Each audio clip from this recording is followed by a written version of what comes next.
Hi friends, welcome back to my channel. If you're new here, my name is Angela and I'm currently on a 3-week long trip here in Northern Europe. If you watched my last video, you know that I was just in Switzerland for the past 5 days. If you haven't seen that one yet, you can check it out right over here. And you would have known that at the end of that vlog, I had taken an 8.5-hour long train ride from Zurich all the way to Berlin, which is where I am right now. We got in yesterday pretty late, around 10:30, 11, and then we took the S-Bahn to our hotel where we're staying right now, which is the Crown Plaza in Berlin, and it's near the zoological garden area. So we just got in pretty late yesterday and didn't do anything except for check in and head to bed. So today we have essentially just one full day here in Berlin because tomorrow we are heading off to our cruise, which is gonna leave from about 2 hours from here. The cruise terminal's in an area called Warnemünde, I think. So we only basically have today to explore Berlin. So we have a bunch of places that we want to check out. If you've seen my channel before, you know I'm a huge foodie, so that is a huge priority for me today, is to try a bunch of the good food that is here in Berlin. And so we are about to head out very soon to go hopefully grab some breakfast and then do some sightseeing throughout the day and check out a bunch of fun places around the city and eat some good food. So I'll take you along with us for all of that. We are currently headed over to our first spot, which is a breakfast spot called Schwartz's Cafe. I think it's actually open like 24/7 and it has really good reviews. So we're gonna go check it out and grab some breakfast hopefully. As you can tell, it is raining today in Berlin, so I got my raincoat on, but it's supposed to stop in a few hours, so hopefully it's not raining all day, but let's go grab some breakfast first.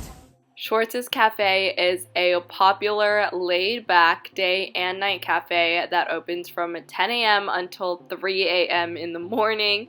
We went there for breakfast and got an omelet, their cheese breakfast platter, and their salmon breakfast platter for 2 with caviar, which was absolutely delicious, and we had a really nice breakfast here. After breakfast, we took the S-Bahn train towards the Museum Island, which, as its name suggests, is a small island in the middle of the Spree River that is home to 5 renowned museums, as well as the beautiful Berlin Cathedral, as you can see here. It's right next to the Altes Museum, and we just walked around and explored this beautiful little island with all of this beautiful architecture until we got to the Pergamon Museum, which is a museum that my dad had really wanted to check out. However, unfortunately, when we got there, all of the tickets were sold out, and actually upon editing this vlog, I learned that it is now closed for the next 14 years for renovations, so we really missed our chance. And so this is your reminder that if there is a museum or an activity that you really want to see,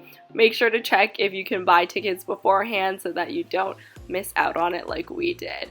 After checking out Museum Island, we crossed the bridge and walked down the main boulevard to check out some more memorials, as well as Bebelplatz and passing by Humboldt University.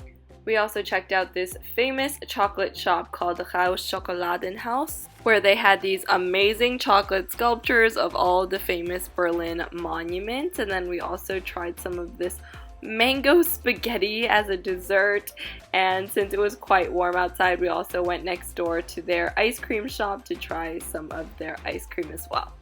After a little bit more walking, it was time for lunch, and so we checked out Terrace Restaurant and Grill to try out their super famous doner kebab, which is a top-selling street food dish in Germany and much of Europe that was popularized by Turkish immigrants in Berlin in the early 1970s. The doner kebab sandwich that we got on flatbread was super delicious and also massive, so my entire family shared one, but it was super yummy and you have to try one if you're in Berlin.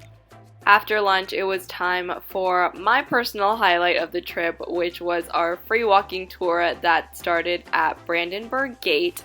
We booked our 2-hour tour with Sandemans, which offers multiple tours of Berlin every day. Our lovely tour guide Juan took us to multiple must-see spots around the city, including the memorial to the murdered Jews of Europe, the site of Hitler's bunker, as well as parts of the Berlin Wall that still stand today.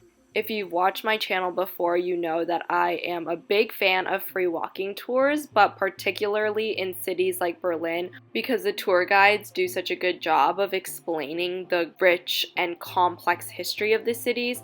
that are difficult to grasp if you were just to visit the attractions and monuments alone.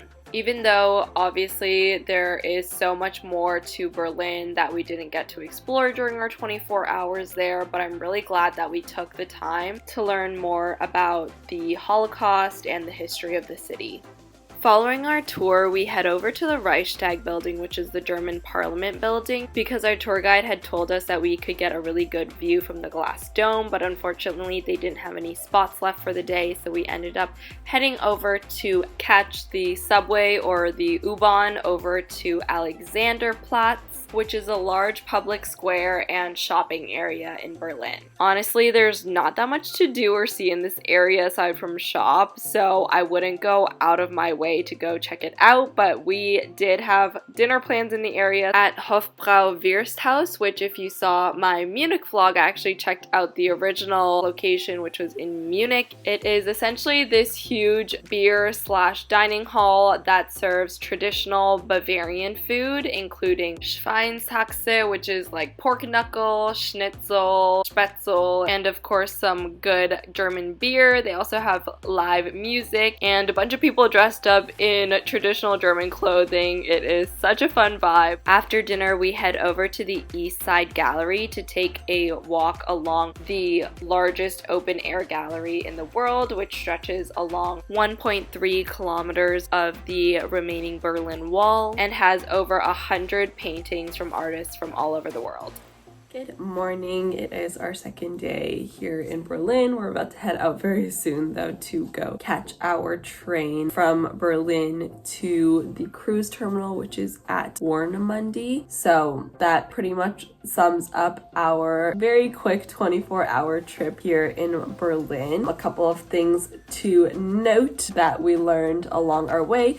Number one, the transportation here is pretty convenient and it took us everywhere we needed to go. The only thing that wasn't super reliable were the buses, but I think that that's because there was something going on in the city this weekend, so they like changed the routes and we couldn't really figure it out. But the S-Bahn and the U-Bahn super on time and came pretty frequently, so definitely use public transportation if you're coming. We bought the 24-hour ticket. I think it was a little over €9 per person, but if you have 4 or 5 people in your family and you're traveling together, get the 24-hour family pass because it's actually cheaper. We didn't realize that until after we bought our tickets, so couldn't benefit from that. But speaking of tickets, also try to pre-book some of your tickets if you're trying to go to like the popular spots, like the Pergamon Museum. We got there and all the tickets were sold out. The Reichstag building, like the parliament building, that was also fully booked by the time we got there, and it's probably because we're here on like a busy Saturday, but if you're planning to come, try to pre-book your tickets just in case, because we couldn't get into those attractions on the day of. Another thing to note is that a lot of the places that we went to, especially for food, don't accept card, like it's cash only for a lot of these places, so make sure you have enough euros in cash to pay for food, because a lot of the spots, the doner kebab place we went to, Schwartz's Cafe, they were all cash only, so make sure you bring cash. And last thing is that there's a decent amount of like free Wi-Fi everywhere, so obviously it's better to have like a SIM card with data, but for the most part you can probably get around with like the free Wi-Fi at different places. It's not too difficult to find. So those are all my tips for Berlin. We are about to head out for our cruise, which leaves very soon, which departs today, so we're probably just gonna check out right now, maybe grab a currywurst on the way, and then head to the central station, and then we're gonna catch the train over to Rostock and then the S-Bahn from Rostock to Warnemünde. So that is all we have planned for today, and then we're getting on our cruise ship, which will be in the next vlog, so stay tuned for that. Thank you so much for watching. If you like this video, make sure to give it a like and subscribe for more of my videos, and I'll catch you in the next one. Bye!